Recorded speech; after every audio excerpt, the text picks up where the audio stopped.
There's a way to make an entrance. This is my destiny. It was now a conspiracy of witches. Download Veely today.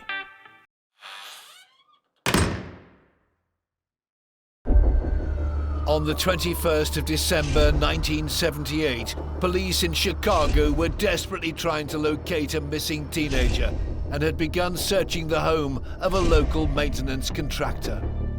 When they executed that search warrant, they went in the crawl space, and the very first shovel that they dug, they found human remains. The man they had in custody, 36-year-old John Wayne Gacy, was a popular socialite who spent his weekends dressed as a clown, entertaining children. At one point, chillingly, he says to the detectives, "You know, clowns can get away with murder." Well, never was a truer word said. In total, Gacy, the killer clown, had tortured and killed 33 young men over a 5-year period. 27 of the bodies were buried right beneath his own home. Using other human beings, inflicting pain and suffering and torture on another helpless human being, to me is the essence of evil. The remorseless John Wayne Gacy had proved himself to be one of the world's most evil killers.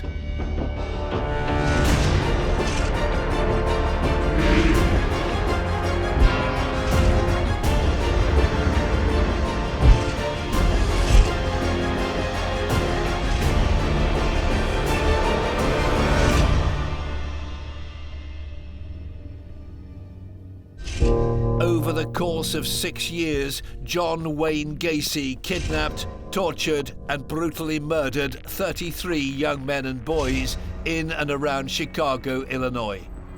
It was one of the most shocking sets of crimes in American history. The bodies of 27 of Gacy's victims were buried directly below the house he lived in. But this killer's story starts almost 40 years before. John Wayne Gacy was born in Chicago, Illinois on the 17th of March 1942. The second of 3 children, Gacy had a difficult upbringing. His father was an alcoholic who was reportedly both mentally and physically abusive to his children and their mother. His father spent apparently all of Gacy's childhood demeaning him and physically punishing him and telling him how stupid and worthless and effeminate he was. Gacy's childhood friend Barry Buscelli remembers the physical abuse he suffered at the hands of his father. If Johnny was 2 minutes late, no food. So a lot of times Johnny ate at our house and stayed at our house overnight. He used to take Johnny when he was sitting at the kitchen table, and he would take his fist and hit Johnny in the face. The father is a very significant figure in the genesis of Gacy's terrible deeds. For, to my mind, Gacy was always trying to satisfy his father, whom he never could. He was beaten repeatedly by his father, with belts, with brooms. At one stage he was knocked out by him. These people grow up with such a malignant view of the world and of human relationships, and feeling that human relationships are not based on love and trust and respect, that they're all based on exploitation and cruelty and inflicting pain. Gacy was a sickly child. He suffered from a heart condition, limiting his involvement in sports activities and consequently alienating him from his peers. Aged 11, an accident in a playground led to his teenage years being blighted by blackouts and hospital visits. At that time, the swings were wooden base swings with heavy chains coming down. Johnny went to grab it, and the swing clipped him right across the forehead and knocked him to the ground. By 1966, 24-year-old Gacy was married and had relocated to the city of Waterloo, 300 miles west of Chicago, in the neighboring state of Iowa. Well, Gacy got married and life from the outside appeared to be relatively normal. He had quite a good job. His wife had 2 children. So they appeared to be the typical cereal box American nuclear family.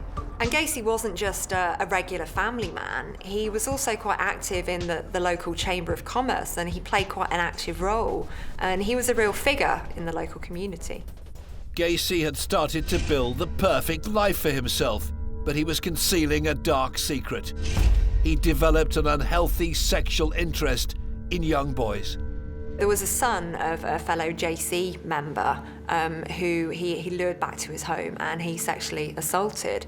So he's abusing power. He's getting into these positions of trust and he's taking advantage, and that's a theme that's going to continue for him. And then when the kid revealed this to his father and Gacy was arrested for it, Gacy hired another teenager to intimidate this kid, to lure this kid into some remote place and spray mace in his eyes and beat him up and warn him against testifying in Gacy's case. Despite Gacy's efforts, his victim still testified, but there wasn't conclusive proof of an attack. Therefore, police were only able to charge him with sodomy of the 15-year-old boy. He pleaded guilty to one count of sodomy, thinking he would get a very, very minimal sentence. But the judge threw the book at him, and he was sentenced to 10 years in prison. On the 3rd of December 1968, Gacy was sent to Anamosa State Penitentiary. Whilst in jail, Gacy's wife divorced him. A further blow was dealt when his father died, and he was denied permission to attend the funeral. Given the perfect nature of Gacy's ability to groom whomever he came into contact with, within a matter of months, Gacy had become head cook at the prison, had convinced the staff that he was an absolutely ideal person. What's more, then convinced the parole board that he was no danger to anybody, and so served barely 18 months of the 10 years of his original sentence. In June 1970, now aged 28, John Wayne Gacy was released from prison and returned home to Chicago. His friends, family and neighbours were entirely unaware of what had taken place while he'd been living over 300 miles away in Iowa. His background was not looked into in any way, I think partly because he didn't go into any line of work in which any kind of background check would have been necessary. You know, he began his own business. I mean, none of his acquaintance was even remotely aware of his criminal background. In June 1972, Gacy got married for a second time, and he and his new bride set up home in the Chicago suburbs at 8213 West Summerdale Avenue. A house that would eventually become one of the most infamous addresses in America. 6 years later, in December 1978, 10 miles from Gacy's house, 15-year-old Des Plaines resident Rob Peast was reported missing by his mother. Detectives Mike Albrecht and Dave Hackmeister began to investigate the teen's disappearance. Rob Peast was like a stellar kid. I mean, he was the kind of kid that anyone would want as a son. Never been in trouble, never had any inclination to run away. He was a good student, very, very much out of character. He would turn up missing. So, that caught our attention, obviously. And at that time in the late 70s, there was a lot of stuff going on with the hippie movement, all that kind of stuff. But he made a determination very quickly that this was not a normal, quote-unquote, runaway. He didn't have any girlfriend problems, was not involved in drugs or anything like that, just an all-American good kid. At the time of his disappearance, Peast was working at a pharmacy in Des Plaines. So he had told an employee and actually his mother that he was going to go talk to a contractor about a job. And he then went out the back door, and he wasn't seen any time thereafter. Rob Peast seemed to have just vanished off the face of the earth. The two detectives desperately needed to track down the contractor, who was probably the last person to see him. Their search would lead them to the door of a 36-year-old man by the name of John Wayne Gacy. He divorced his second wife 2 years previously and was now running a successful business called PDM Contractors. Gacy would often employ young men, one of whom was Tony Antonucci. At the time when I met him, I was about 16 years old. And of course, like a lot of 16-year-olds, I wanted to get a job so I could afford to have my car. My first impressions were that he was basically a likable guy, kind of jovial, liked to joke around, appeared very normal. Gacy seemed, in many ways, like the perfect boss. Sometimes at 3 o'clock in the afternoon, John would say, "Hey, it's a nice day out, let's knock off early and have some fun or do something," and all normal stuff, just kind of like you didn't expect, your boss to be the one that wanted to knock off early. Another young man who'd come looking for a job was 15-year-old Rob Peast, but he hadn't been seen since meeting with Gacy at the pharmacy where he worked. Detectives Dave Hackmeister and Mike Albrecht were investigating. We ran a records check on him, and as it turns out, he had a fairly lengthy background. He had spent some time in Iowa for sodomy, and so it was sexual crimes basically against children. Concerned by Gacy's criminal record, the police obtained a warrant to search his home. The warrant consisted of 3 facts. The first fact is that John Wayne Gacy, in fact, was at the pharmacy the night Rob Peast went missing. And fact 2, that Rob Peast had told people that he was going to see a contractor regarding a job. And fact 3, his criminal background. So on those 3 facts, they were able to obtain a search warrant. On the 13th of December 1978, police conducted their first search of Gacy's home, finding a number of suspicious items. They recovered various items of pornography. They recovered some books that were titled Pretty Boys Must Die. They also recovered driver's licenses of other young people. When they did a check on those driver's licenses, it was determined that those kids were also reported missing. Initially, we were hoping to find Rob Peast alive someplace. And it didn't take long to realize that probably was not going to happen. Another item recovered was a high school ring, which had belonged to missing 19-year-old John Schick, last seen in January 1977. Further investigation discovered that 2 of Gacy's employees had been reported missing. 17-year-old John Butkovich, last seen in July 1975, and Gregory Godzik, also 17 years old, missing since December 1976. It was an evolution as we went along. I think it was after that search warrant, we're pretty confident there's at least 5 or 6 victims that were associated with Gacy that hadn't been seen. But with no evidence or bodies, the police could not make an arrest. They decided to begin surveillance on Gacy. We just said, wherever you go, we're going. If Gacy went into a public place, we were going to follow him in and see what he was up to. Throughout this overt surveillance, we became fairly friendly with John Wayne Gacy. He knew we were following him. He tried to be cordial with us. In fact, he initiated conversations with us. He'd play games with the police. He'd go up to their car and say, "Hi, do you guys want some marijuana?" Or do something stupid like that. He goes into Moose Lodge, and Mike and I, my partner and I, said, "We're going to go in right along with Gacy, but we'll sit at a different table." All of a sudden, the waitress comes over with a couple of beers and places of beers in front of us and says, "It's on that gentleman over there." We look over at John, and John gives us the high sign, and we wave back. Very confident, cocky. Kept on bragging about all property and how much of a businessman he was and how well-connected he was.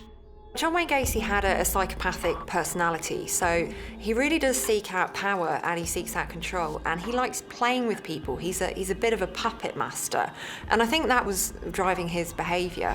Everyone that we talked to just loved John Wayne Gacy. His neighbors, his co-workers, all of his associates, they loved the guy. And we could see that. I mean, the way he was interacting with us was basically the same. And my partner and I would have to, on many occasions, remind one another, "Hey, listen, this guy is dangerous." Gacy was considered an upstanding key member of his small community. He was popular and involved in politics. At weekends, he would even dress as a clown and perform for children at parties and at local hospitals. The fact that Gacy had this other persona as Pogo the Clown, professional clowns usually, will paint their smiles, with sort of gentle, circular things around their lips. Gacy's smile looks like bat wings. There's just something horrifically sinister and monstrous about this figure of Pogo. Just an element that raises Gacy to the level of a kind of mythic American monster. At one point, chillingly, he says to the detectives, clowns can get away with murder. Well, never was a truer word said. But it took some time for those detectives to fully comprehend that here was a man who was capable of murder, and more than one. As Mike and Dave continued with their surveillance, detectives back at the station were trying to get another warrant to search Gacy's house. They'd received some disturbing new evidence while questioning his colleagues. They're young kids, 17, 18, 19 years old. And at times, Gacy had ordered these young kids to go down into his crawl space of his home and dig trenches, and he had told them that there was a sewage issue and that he needed the trenches dug so he could alleviate that situation. But they said that it happened several times and that there was an odor down there that was just unbelievable. So now we're starting to believe, hey, is it possible? I know it sounds crazy, but is it possible he could have buried someone in the crawl space? He gets other people unwittingly involved in his offending, and they don't know anything of what's going on. And I think that's what gets him gratification, the fact that he has such power over other people, that they're not joining the dots together, and that he's able to hide in plain sight. Mike and Dave continued to follow the popular contractor, but they had a plan to force Gacy's hand. We were on the surveillance for about 7 days. And as the surveillance progressed, what we found out was that he had this huge core support of friends and family and co-workers and the such, and that is really what was the barrier between us and Gacy. So we developed a plan for the investigators to put some pressure on all of these people that were supporting him, and slowly they started peeling back from Gacy, and we were feeding Gacy information that there's possibly looking to execute a second search warrant. He became more and more desperate. And the last day, it was about midnight or 1 a.m, he contacted his attorneys and met his attorneys in their office in Park Ridge. At that point, Mike and I are outside, and we see the attorneys waving us into the building. It was very uncharacteristic of the attorneys to do this. The first thing they were telling us, though, is to park your cars in front of Gacy's and don't let him on. If he tries to move, shoot his tires out. What's going on here? It was very obvious to us that the attorneys were absolutely scared to death, petrified. They're pacing up and down. They won't take their eyes off of Gacy. And that pretty much solidified the fact to us that he had confessed to his attorneys about at least a couple, 3 murders. Dave and Mike knew that Gacy was beginning to buckle. They continued to trail him as he left his attorney's office. So we follow Gacy, and Gacy is driving like a madman, and he drives to the Shell gas station where he did all of his business. He goes in, and we see a transaction happen in the gas station. It was very emotional, shaking his hand and almost on his side, hugging that kind of thing, and this is so out of context for Gacy. So when Gacy comes back out, jumps in his car and takes off, I go back in the gas station, and when I go in there, they throw a couple of bags of marijuana at me, the employees, and they say, hey, listen, we didn't buy this, we didn't ask for it, Gacy just gave it to us. As Gacy's behavior grew more and more erratic, the 2 detectives at least now had a reason to apprehend him. We make a decision at that point to arrest him for the drug transaction that happened at the Shell gas station. So we cut off the car, pull Gacy out of the car, and arrest him for the drug transaction.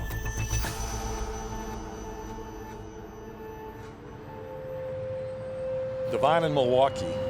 This was Gacy's final location of freedom. That's it. He was never free from this point on. Grabbed him out of the car.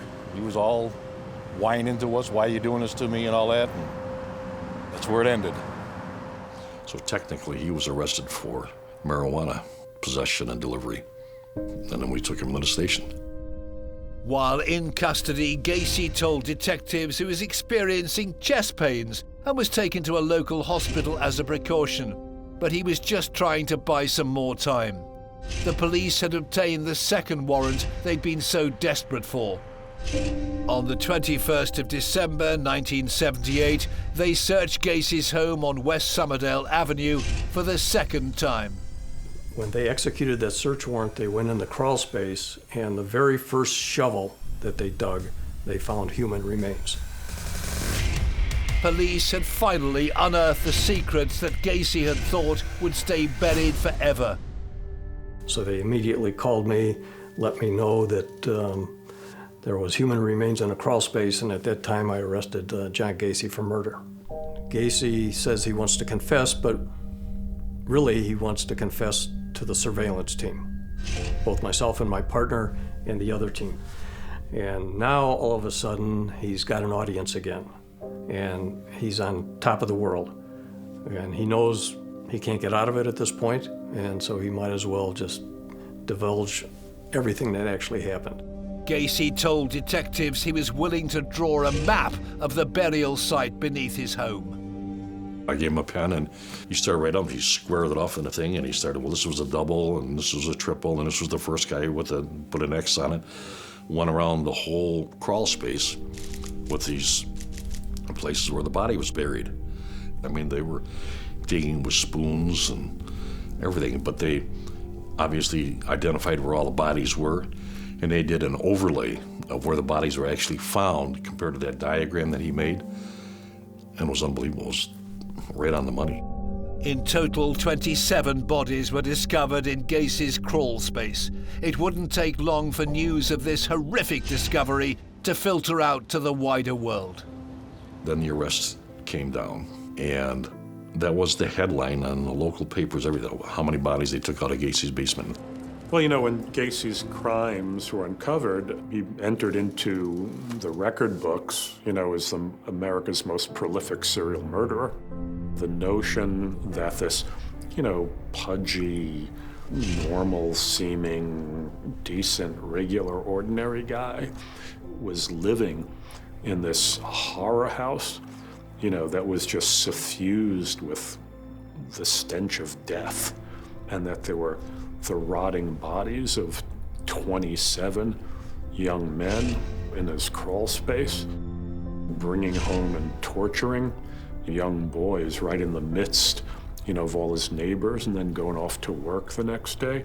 When we booked him for murder, we asked Gacy where he was born. And Gacy looked at us and said, I was born in a state of confusion. And he smiled like that, and we captured the photo. In total, Gacy confessed to the murder of 33 young men and boys between 1972 and 1978. Gacy preyed on victims who he knew were not necessarily going to be missed by any family members. Rootless and homeless teenage boys who had no families that were going to miss them or care about their disappearance. At that time, in the late 70s, kids were running away all the time, and a lot of these kids were reported missing, but there was no follow-up. As it turns out, he had buried 27 young kids in the crawl space. He buried one of the young kids outside in his backyard, and he didn't have any room left on his property, so he threw 5 remaining victims in the Des Plaines River. One of the bodies found floating in the Des Plaines River in April 1979 was that of Rob Peast, the 15-year-old boy whose disappearance had ultimately led to Gacy's downfall. He was very descriptive on what he had done with Rob Peast. Rob Peast's mom was waiting for him in the front parking lot, and Rob said to his mom, hey, I'm going to talk to a contractor about a job, I'll be right back. He goes back in the pharmacy. Gacy is in the back parking lot, the alleyway, And as Gacy's leaving, Rob follows him outside and says, "Excuse me, sir, I understand that you hire young kids, and I'm really interested in having a different job." And Gacy says, "Well, jump in the car, I'll have you fill out an application." So Gacy actually drives Piest willingly to Gacy's house. While there, Gacy starts showing Piest some little tricks of the trade of being a clown. He shows him a couple of card tricks. And the last trick that he shows Piest is the handcuff trick. Gacy actually handcuffs himself and turns around and struggles with the handcuffs, and then turns back and he holds the handcuffs up. And Piest is pretty amazed at that, and he said, "Well, that's neat, how'd you do that?" So Gacy says, "Well, here, you handcuff yourself, and I'll show you how to do that." So Piest handcuffs himself, and he struggles, and he struggles, and he struggles. And he looks at Gacy and he says, "Now, what's the trick to this?" And Gacy reaches in his pocket and pulls out a key to the handcuffs, and he says, "The trick is, you gotta have this key." This handcuff trick was part of an horrific yet clinical MO. Gacy, throughout all of the 33 killings, had developed a method of killing these young kids. He would pick up these victims. Some were kids who worked for him, but most were teenage runaways, and bring them back to his house and giving them drinks. He would sort of trick them into handcuffing themselves or being handcuffed. Gacy would use chloroform to subdue his victims. Chloroform's an old-fashioned anaesthetic, really, so it gets into your lungs and it just renders you unconscious very effectively. He did what he called the rope trick. And when he had these young kids incapacitated like that, he would slip a rope over their neck, a knotted rope like a loop, and then put the stick in the back like a tourniquet, and he would slowly turn the tourniquet. And he said he had it perfected so well that he knew exactly how the body would react to each half turn. Putting a ligature around the neck, the first thing it's going to block is the blood vessels, so it prevents blood getting to the brain, prevents it getting back to the body from the brain.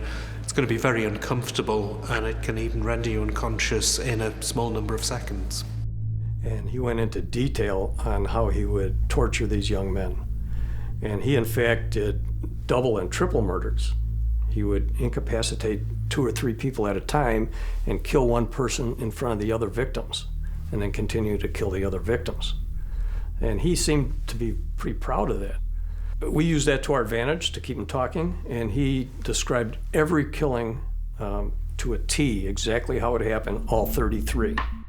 As the news broke across the country, one shocked viewer who'd unknowingly experienced Gacy's MO firsthand was his ex-employee, Tony Antonucci. Whilst working for PDM, Tony had accidentally got a nail stuck in his foot. John took me and I got a tetanus shot and took me home. And he came over later that evening to check on if I was okay, or that was the theory, but he also had, some wine, and we were drinking, and he was kind of joking around. It was probably 10:30 at night. I was a high school wrestler, and he said, "Oh, you're a big wrestler guy," and he started wrestling around with me. He got my left arm, and he got it behind me, and I felt him put a handcuff on it. I kept flailing my right hand around so that he couldn't get my right arm, but eventually he did get a hold of my right arm, and he knocked me down to the floor with my hands behind me. He left the room for a few minutes, and I realized that if I pulled really hard on my right hand, that I could pull my hand through the handcuff. I could get it out. By pretending he was still handcuffed, Tony was able to catch Gacy unawares when he returned and turn the situation to his advantage. I took the handcuff that I had gotten out of, and I handcuffed him on one of his wrists, and I reached into his pocket, got the key, and I handcuffed him behind his back, laying face down. He goes, "You're the only one that not only got out of the handcuffs, you got them on me." And I didn't know what that meant. I thought that this was some type of test that he had performed before. And I let him stay handcuffed for 10 or 15 minutes before I let him out of the handcuffs, and he had previously agreed that when I let him up he would leave, and he did. Tony had no idea just how close he'd come to being another victim of this deadly killer. I did not fear for my life, and not fearing for my life and not panicking is probably what saved my life. Because I'm sure if when I got out of the handcuffs, if I tried to run for the door or do something, he was 33 years old and very strong, and I was 16 or 17. I'm sure he could have overpowered me if he knew he had to. Tony continued working for PDM for a few months after the attack and only reported the incident after Gacy's arrest. By the time the case went to trial, police had managed to identify the remains of 22 of the victims. So with Gacy, we have around 30 bodies, different states of decomposition, some of which have been there for many years. Forensically, that sort of scene is a nightmare. You've got so many different things to dig up. It's a very complex procedure. It's very hard work. It will involve a lot of people and a lot of time. 7 of Gacy's victims have never been identified. This close-knit community on the outskirts of Chicago was baffled beyond belief that such a monster had lived amongst them for so long. One of the effects that learning about these crimes has on the public is that it sort of reduces you to a state of childlike awe and terror and wonder. You can imagine all these middle American suburbanites suddenly here are the authorities bringing out the decomposed remains of young men that had been stored in the crawl space of your neighbor's house. A horrified public were both shocked and outraged by the crimes Gacy had committed. As the state prepared their case, they were determined to ensure that the man who'd been held in such high esteem by his local community would pay for his crimes in full. The trial of John Wayne Gacy began on February the 6th, 1980 at the Cook County Criminal Courts building in Chicago. At the time, Illinois still had the death penalty. Gacy's defense team were pleading insanity. It was an interesting trial, and what was so fascinating about it was they had so many different psychiatrists saying so many different things that they all came up with different diagnoses, which really goes towards this picture of this non-intact human being, this bits and pieces of person. During the 5-week trial, the prosecution were desperate to prove that Gacy was fully responsible for his actions. There's a difference between psychopathy and mental illness. Psychopaths are rational. They know what they're doing and they know what they do is wrong, but they decide to do it anyway. So he was fully culpable for his crimes. He was vicious, he was evil, he was not insane in any way. He knew exactly what he was doing, and he killed these people for self-preservation because he was so well-liked politically and business-wise, he couldn't have his public out that he was taking advantage of these kids. One of the prosecution witnesses was Gacy's former employee, Tony Antonucci, who'd been attacked by the 37-year-old contractor. I saw him in court, and he was off to my left, sitting at the table where the defense attorneys are, and he just stared straight forward. He was fairly far away. I might have caught his eye on occasion in the courtroom, but I was pretty nervous to be on a witness on a trial of that significance, even at that age, in my early 20s.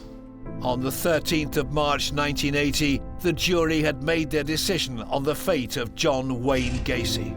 It didn't take long for them to find him guilty. I think it took maybe less than 3 hours, which was amazing. And then he was found guilty. It was kind of amazing how fast everything went. When you look at other trials that have gone on, this trial went extremely fast. In the final moments of the trial, one of the prosecutors, William Kunkel, called him a ruthless, sadistic killing machine. And I think that's a pretty apt description. Judge Louis B. Garippo sentenced Gacy to death. He was immediately taken to the Menard Correctional Center, Illinois, where he would remain on death row for 14 years. Whilst in jail, he took up painting, selling his artwork for profit. Even when he was behind bars, he continued to control and manipulate people. He produced several paintings, several works of art, which he sold, and he maintained a legacy even after his death through those paintings. So he was still in control when he was behind bars. He still had power over other people, and he was still able to make choices and decisions. The profits he gained from these paintings resulted in the government suing him for his earnings. Lawyer Karen Conti took on Gacy's case against the state. Gacy liked to paint, and he was a terrible, terrible painter. And he painted horrible things like skulls and clowns and creepy things like that. But people bought them, and they paid $200 a shot for him to paint these ugly pictures. So that's the first thing he wanted to talk to us about. But we went down there knowing that what we wanted to do was represent him in the death penalty. What was surprising was he looked and acted just like anybody else, like your favorite uncle, like your next door neighbor. And if you think about it, that's probably why he got away with killing so many boys and men, because he didn't look evil. You could not reconcile what he did with the man you were talking to. Karen was a firm opponent of the death penalty and represented Gacy during his final appeals against the sentence. Over the years, Gacy had numerous appeals, and our system allows that. Appeals in the federal court, appeals in the state court. By the time that Gacy had his execution date set, we were out of traditional appeals. There are certain serial killers, even staunch anti-death penalty advocates, would not protest against the execution of somebody like Gacy. If he felt any twinge of feeling sorry, it was only feeling sorry for himself. You know, these people are possessed of this incredibly malignant narcissism. The only thing that they are capable of feeling anything for is themselves and their own needs. When you have a client who has committed these horrific acts, 33 murders, no court is going to want to let him out. No court is going to want to change execution to life in prison because it's politically a disaster. Gacy had to be executed, and no matter what we alleged, even if we had really, really good arguments, I don't think anyone would have listened because it was John Gacy. In a CBS TV interview filmed in Menard Correctional Center in May 1992, Gacy recanted his confession and tried to deny that he was guilty of any of the murders. He claimed that he was a victim of circumstance and clearly innocent. Now that was balderdash. He was guilty of sin, but nevertheless, it just proved what an extraordinary man he was. And throughout the interview, you can see the interviewer looking more and more astounded by Gacy's relaxation. He didn't look nervous. He looked absolutely composed, relaxed, if anything, a little angry. Why am I being put through this? It's not fair. It was a pure accident. I never did it.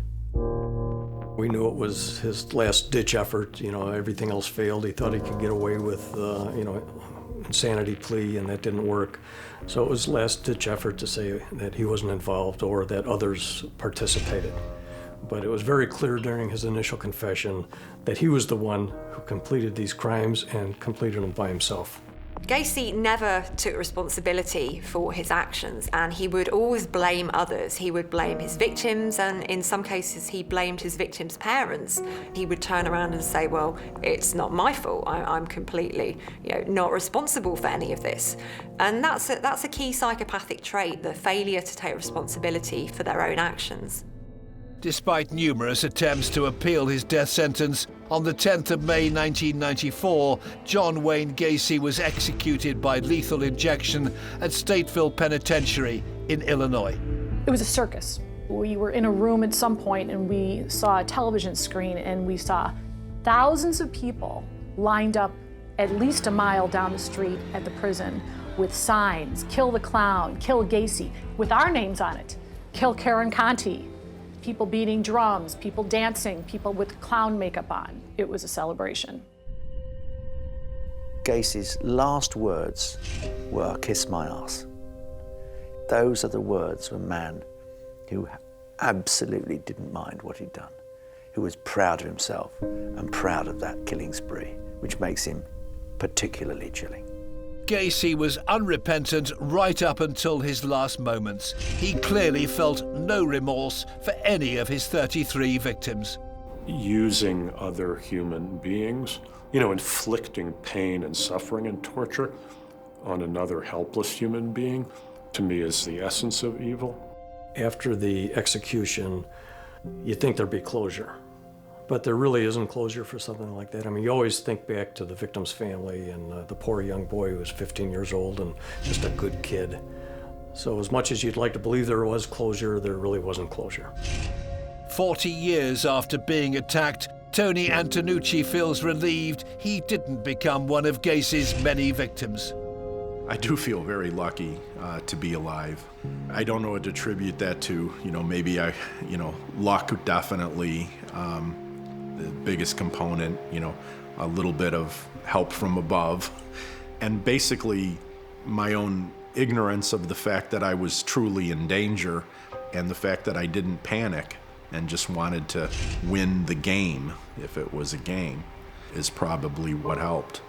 I also would have been one of the earlier victims, so I'm sure his techniques became more honed after he was divorced and lived alone and had more freedom to act differently. John Wayne Gacy remains one of the most infamous killers in American history. His horrific murders continue to haunt the nation to this day. I still get weird emails. I still get weird things where people lash out and say terrible things to me about representing Gacy. So as Gacy said to me, your obituary will read, Karen Conti represented serial killer John Gacy. And although I won't be around to verify that, I have no doubt that's what it will read. For kids, monsters are real. As you become an adult, you realize, well, there are no real werewolves, there are no real vampires. But then something like this happens and, it's like, whoa, this monster is real. There is this ogre. It's transfixing, it's riveting. It's fascinating in the most horrifying way. Gacy was the epitome of evil. And he was the epitome of being a great guy, which gave him the ability to be the most evil guy in the world. Gacy's outward persona of a charming socialite helped to keep his crimes hidden for over 5 years. But behind the mask of this friendly clown was a sadistic killer who cruelly and savagely ended the lives of 33 young men by torturing them in the most hideous of manners, all for his own selfish sexual gratification. His lack of remorse for any of his victims or their loved ones, right up until the day he was executed, proved that he is, without doubt, one of the world's most evil killers.